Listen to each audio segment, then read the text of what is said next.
Let's see. Which random interest haven't I done yet? Meeny, miny. Oh, this is a new one. Why not? Hey, everybody! What the hell is that? Trust me, lads, you're gonna be saying that a lot this video.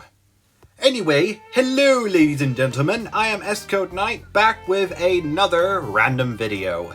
So, Pokemon have been split into many different categories which have only been expanded on over the years. Whether it be Route 1 birds, legendary Pokemon, pseudo-legendary Pokemon, starter Pokemon, but one of my favorite Pokemon categories has to be the fossil Pokemon. I love prehistoric animals. I've watched countless dinosaur documentaries. Jurassic Park is one of my favorite movies of all time, and the Jurassic World movies are absolute trash. Well, the TV show's good at least. So you can imagine my enthusiasm when I heard there were prehistoric Pokemon. I love prehistoric animals because it adds this whole layer to our world that we don't really think of that much, like how animals evolved to be what they are today. Fossil Pokemon give us a mere glimpse into a version of the Pokemon world that we're unfamiliar with. Plus, a lot of them do look pretty cool. We got Archeops, Aerodactyl, Rampardos is one of my favorite Pokemon. But the Pokemon past isn't the subject for this video. You see, recently I've been getting into spec evolution. It's a fun subject where you take an animal and figure out how it would adapt, evolve, and thrive after millions of years of evolution. What really got me into it was this bizarre television show called The Future is Wild, an animated documentary showcasing the possible life forms that may exist on Earth after millions of years of evolution.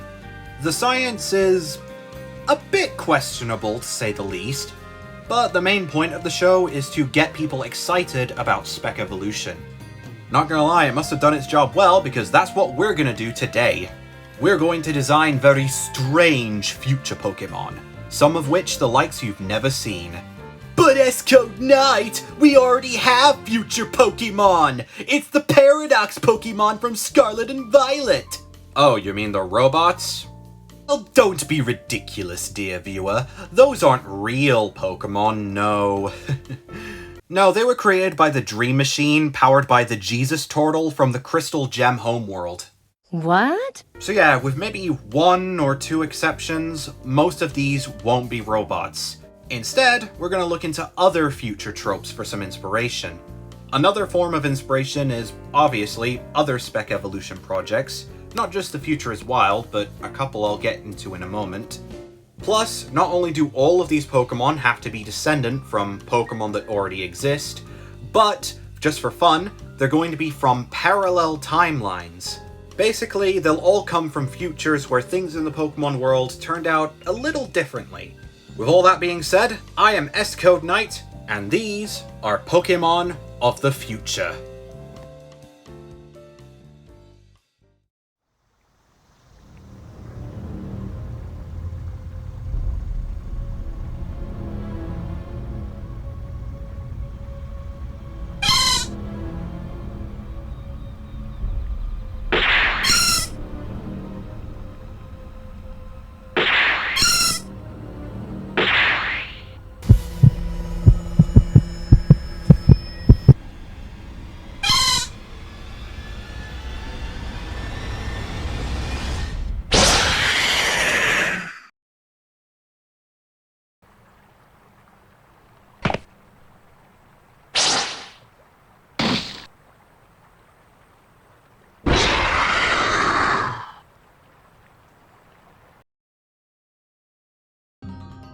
Starting us off, we have Cruelbat and Derangerbat. They're the Man-Bat Pokemon and have obviously evolved from Zubat and Golbat. Not Crobat though, because these Pokemon have come from a future where humans no longer exist. So they lost the ability to evolve into Crobat, but they're still strong enough to handle things without their third evolution. And in a world where Pokemon have become a lot more feral and untamed without human interference, they need to be. These Pokemon have sacrificed flight for fight. They can use their long limbs to swing from tree to tree like apes. ambushing their prey from above. They're social towards themselves, but quite literally deranged against any other species that may threaten them or sink their teeth into their territory.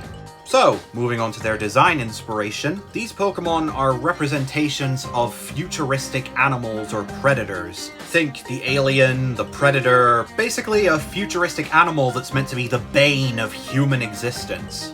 Hence why Crobat has this monstrous pose, all these scar-looking things on its body, and its ears being joined together to look like a massive Cyclops eye. Speaking of which, that's how these Pokemon detect and hunt prey. They can't see, but they can hear pretty well. So why use Zubat and Golbat? Well, there are quite a few spec evolution animals in media that are bats. In Primeval, a criminally underrated British TV show, we see tons of animals from both the past and even the future, but the very first future animal we see is one simply named the Future Predator. What the hell is that? Yeah, I told you'd be saying that a lot. These future bats are the main inspiration for Deranger Bat's design. They're fast, adaptable, intelligent, and their echolocation is so powerful they can sense its victim's heartbeat. These monstrous creatures show up in almost every season and are basically the show's Dalek. And just like the Dalek, they kinda started to suck after their first few appearances, but let's not worry about that. Other than them, there's the Night Stalker from Afterman. This is another bat that walks on land and apparently does a handstand? What the fuck? And the Future Wild's Death Glimmers.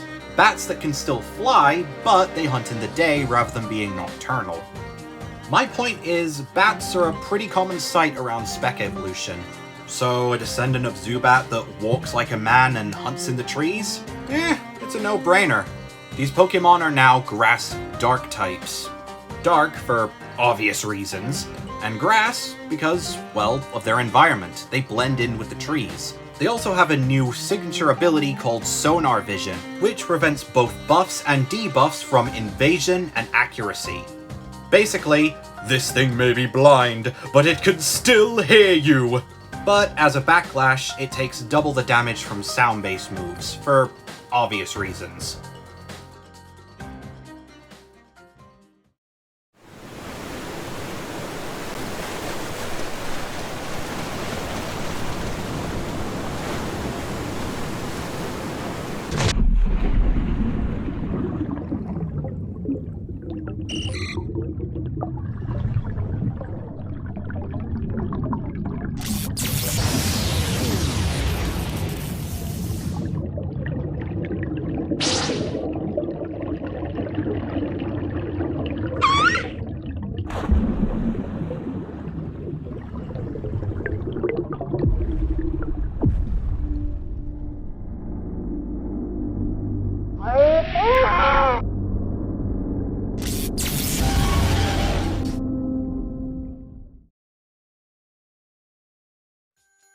Next up, we're taking a trip to the deep in order to visit Highwattrel and Sanewattrel, the whale bird Pokemon.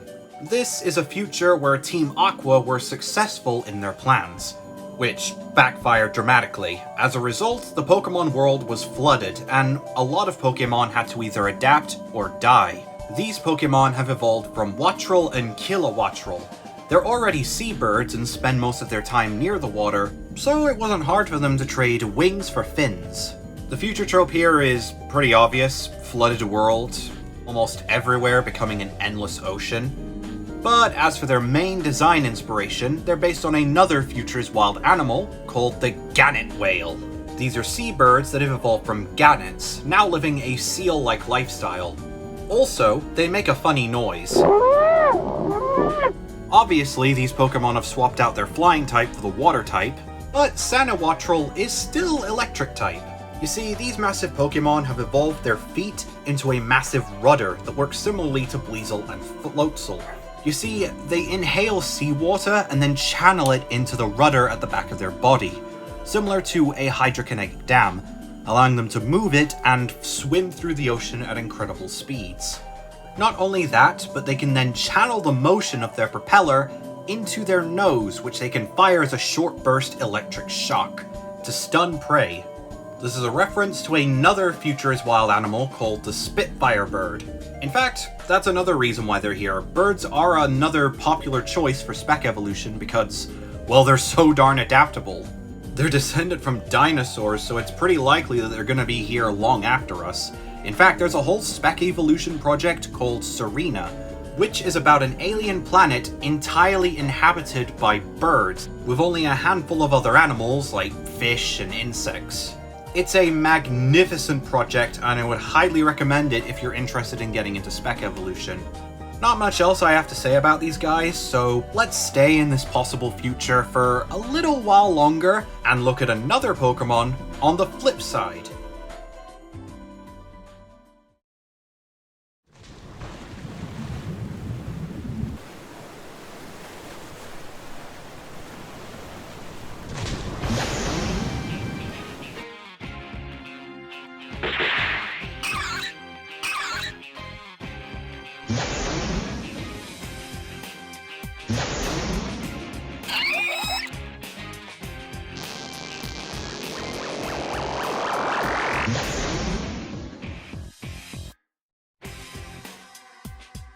Soaring above this water world are the hoverboard Pokemon Hoveros and Gastronaut.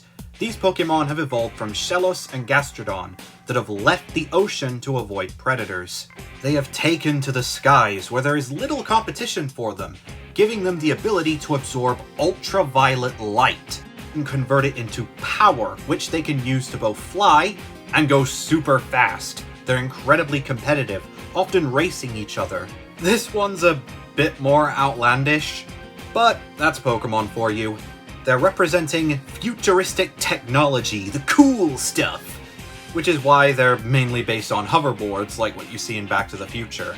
They no longer work on water! Unless you've got power! Design-wise, I made them a bit more sleek, gave them these goggles to make them look more sporty, and I made Gastronaut's feet look like wings. Yes, these are in fact feet. When these Pokemon are moving slower, they use these feet like paddles to help steer through the air. They can also use them a bit like sails to help slow them down in an emergency. They got these paddles from their main inspiration, another Futurist wild animal called the Reef Glider. What the hell? This is the future evolution of a slug, which has evolved similar paddle-like feet, allowing it to swim through the ocean. Lastly, since these Pokemon absorb ultraviolet light to give them their abilities, they also gain nutrients from it. They don't need to eat or sleep. To these flying electric types, it's all play and no work. They hardly have any predators anyway, since they're too fast to be caught by anything, and there's not much competition in the skies. Don't you just love technology these days? With it, there's nothing to worry about. Unless you're facing our next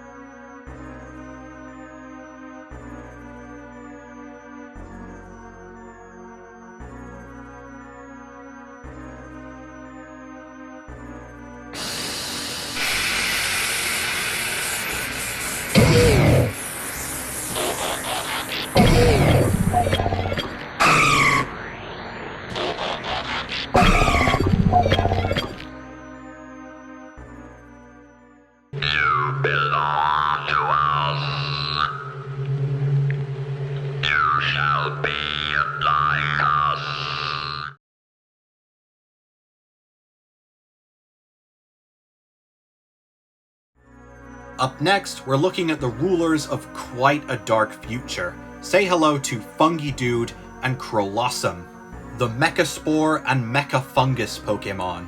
But S-Code Knight! You just said that the future Pokemon from Pokemon Scarlet and Violet aren't even real! Why have you created a future where they're here? Hey! Shut up! Sorry, I'll stop talking. Well, my good viewer, in this parallel future, these Paradox Pokemon weren't created by Terapagos. Instead, they were created by something else.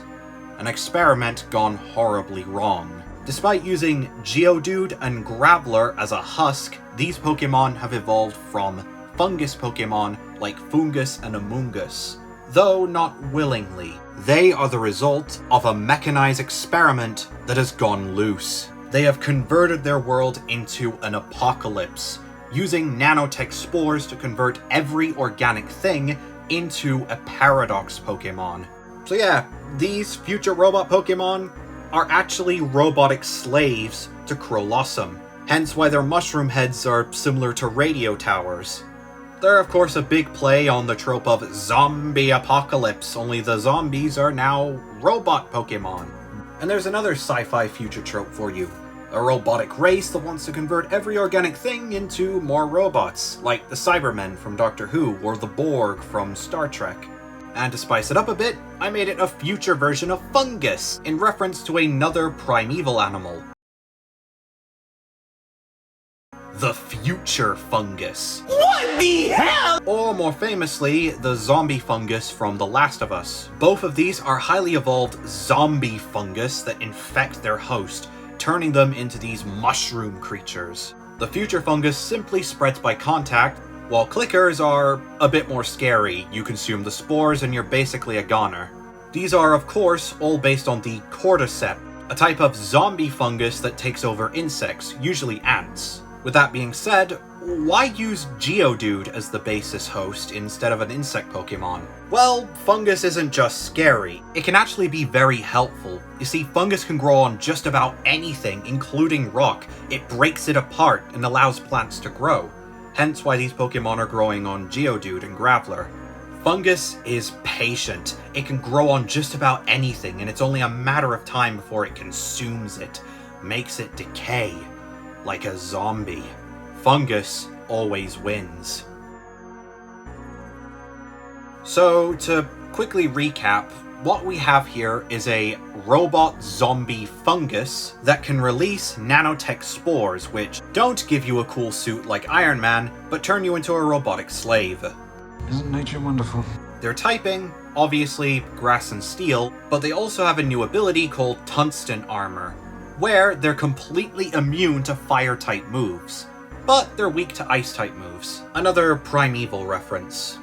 So, let's take a breather from all this doom and gloom, and look at a much bigger and brighter outcome. And I do mean big.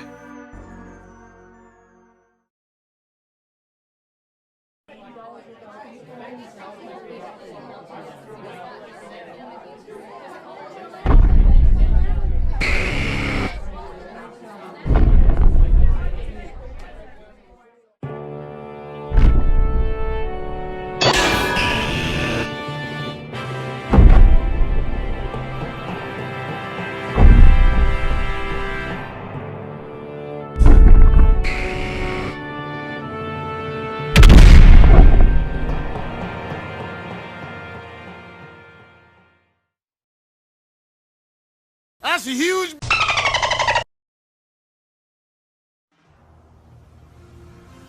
Making their grand entrance are Bunnyton and Bunny Titan, the Titan Pokemon. These Pokemon come from a future where Chairman Rose was successful, giving Galar a permanent energy source. However, since G-Max energy started becoming incredibly common, it started affecting certain Pokemon's DNA, hence these big fellas. Bunny Titan has become one of the largest Pokemon on the planet. It's so big, its ears has evolved to become extra limbs, replacing its front limbs. Its tail has also evolved into a third limb in order to help it grab food to bring to its mouth. These guys are so big, they have no natural predators. No other Pokemon would dare tussle with them. It walks where it wants, eats what it wants, does whatever it wants. The future trope of these massive ground types? Nothing less but utopia, a perfect future where they thrive, and everyone lives in harmony, including these guys. Like, they're so big and massive, they basically just live in perfect harmony. They don't need to worry, they don't need to spend all day digging like their predecessors. They could just chill, why bother? As for what future animal they're based on, well, they're based on a couple. In The Future is Wild, we have the Tauroton, which is one of the largest animals on Earth, rivaling most dinosaurs. But this is a tortoise, not a rabbit. No, the main inspiration for them are the Rabucks from the book Afterman, giraffe-like rabbits which are peaceful grazers. Lastly, to reflect how lazy and chill these Pokemon have become, I gave them a big fluffy beard. Its face looks like a big fluffy cloud because these Pokemon are big enough to reach the clouds. Although, as a side effect, they're not very bright. They're a bit too chill for their own good and can cause a bit of a problem if they start wandering into a city. Being a big boy isn't always an advantage. Size and power can make you oblivious to the world around you. So let's revisit Cruelbat's wild future for a moment and look at a Pokemon that's much smarter than this big fella.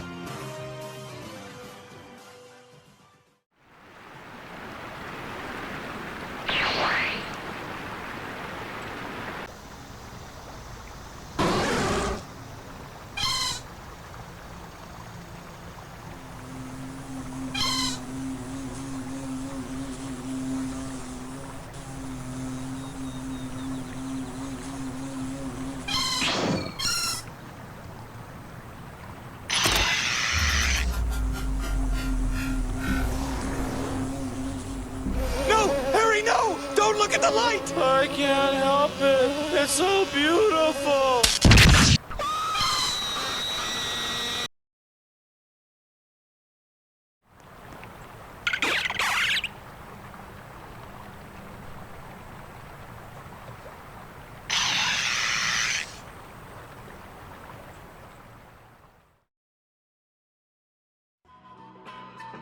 Next up, we have one of my favorites. Say hello to Hollowpeck, the Tonguebird Pokemon, and Hypterix, the Hypnobird Pokemon.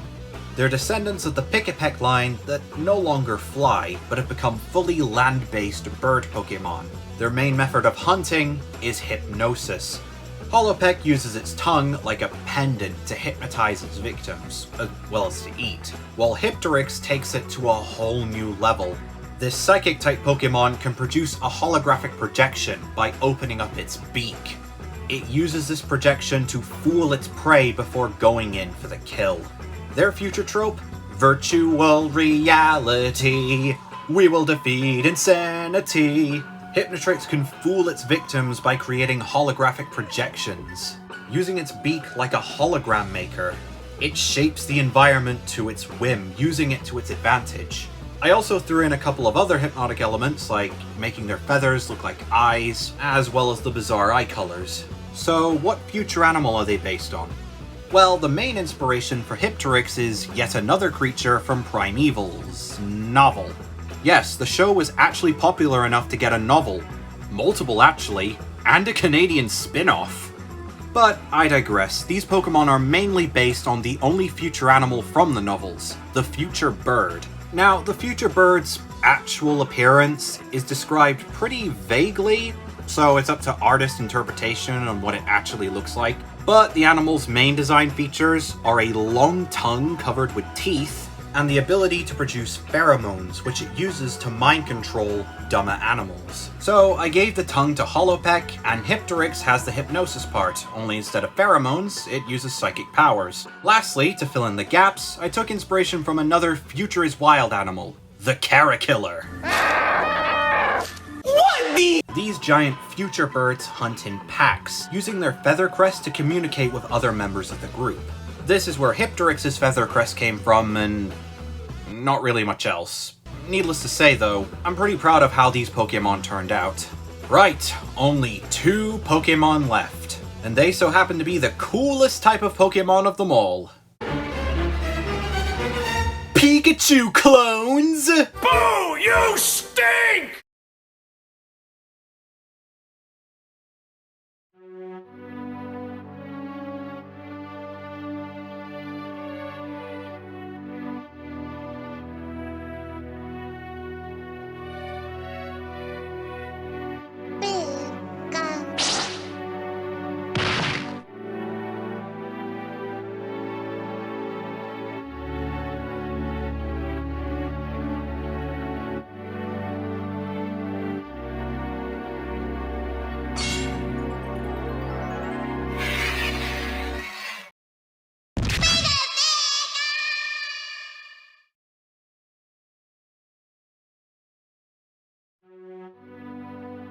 What you are looking at right here is Sorrowchew, the last mouse Pokemon.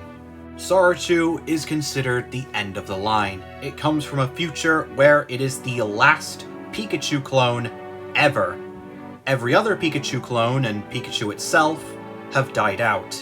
It has lost all hope, making its electricity incredibly frail. At night, it can be seen wailing into the moonlight, staring amongst the land where its kind once stood happy and safe. Nobody cares! What? Nobody! This final descendant of Pikachu is based on a creature from The Future is Wild, which is probably just as, if not even more depressing. Say hello to the Poggle. The Poggle in The Future is Wild is, quote, the last mammal in existence. Ever. With every other mammal basically becoming extinct. So it was pretty easy to translate that into a Pikachu clone. To demonstrate how weak and frail these Pokemon have become, I gave them smaller tails, some scars on top of their cheeks, and I made their heads white to make them look like a skull. And since it is a Pikachu clone that's being driven to extinction, it is part ghost type. A sad fate for the mascot of this franchise, but evolution has its favorites, and they can't always be the same as ours. Just like Game Freak! Fortunately, this is only one possible future. So for our last Pokemon in this video, what do you say we take this very same Pokemon and look at a brighter side?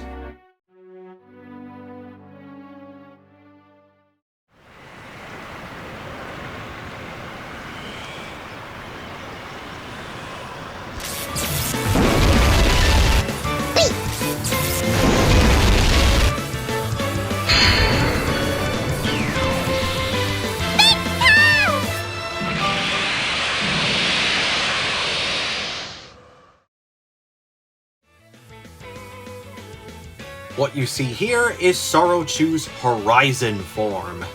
In this timeline, Sorochu is the Flying Mouse Pokemon. It comes from a future where Pikachu's kind have thrived, and have even learned how to master flight. This version of Sorochu is a bit different from all the other Pokemon I've already showed off, because it's not actually based on a future animal at all. In fact, this is my own little spec evolution. And I made it by taking inspiration from Pokemon Horizons, the new Pokemon anime, which I definitely recommend. It's a breath of fresh air. Anyway, this Pokemon's main inspiration comes from the episode where Freed first met Captain Pikachu. Without going into too many spoilers, Cap basically learned a technique which it used to repel itself off the ground to make it look like it was flying. According to the episode, Cap did this by making a tornado with Volt Tackle, and then using its tail like a spring to repel itself into the air. When coming back down, it would use its tail to steer itself and soften the landing. This was actually the main driving force for this whole video. It got me thinking, what if Pikachu actually started speccing into this? Like, what if they took this and ran with it, learning how to actually fly? Well, for that, they need to become thinner and slimmer. They would need to evolve longer legs so they could propel themselves off the ground easier. Their cheeks have been buffed to create small bursts of electricity to help keep them in the air. And most importantly, their tails, which is now both a massive spring and a parachute glider. With all these new features, Sorochu can soar to new horizons! To make the world their oyster and the future whatever they want it to be. This is a basic idea of how spec evolution works. Take an animal, think about how it would adapt, evolve, and thrive based on the environment and real-life evidence, and then try to imagine how it would turn out after millions of years of evolution. And I think it's pretty solid for one of my first attempts of a spec evolution animal. Oh, and lastly, both of Sorochu's forms follow the gimmick of good and bad future. Its Grimace form is the bad future, where Pikachu is driven to extinction, whilst its Horizon form is the good future, where Pikachu thrives and goes beyond the horizon. Which one will you end up with? Well, that's up to you. After all, to quote a good scientist, anyone can make their future whatever they want it to be. So make it a good one.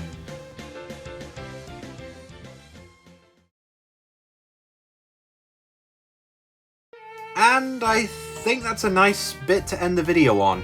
Thank you guys for watching. This was really fun to make. I love designing these Pokemon. And comparing these to the future Pokemon we actually got in Scarlet and Violet, I'm honestly a bit disappointed now that I think about it.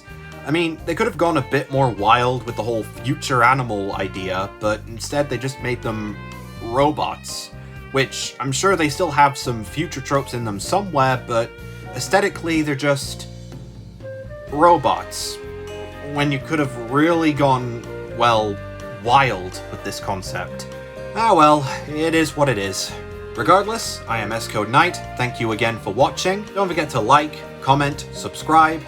Make sure to check out some of the stuff that I mentioned in this video. Let me know which of these Pokemon you'd be interested in getting and or add to your team, which of these are your favorites, and tell me what future Pokemon you would have liked to see. Or even make your own. The Pokemon fan community can come up with some incredible fan-made Pokemon designs, and I would love to see you guys come up with your own ideas for spec evolution Pokemon. After all, the future is only as wild as your imagination. See you guys later. Yeah.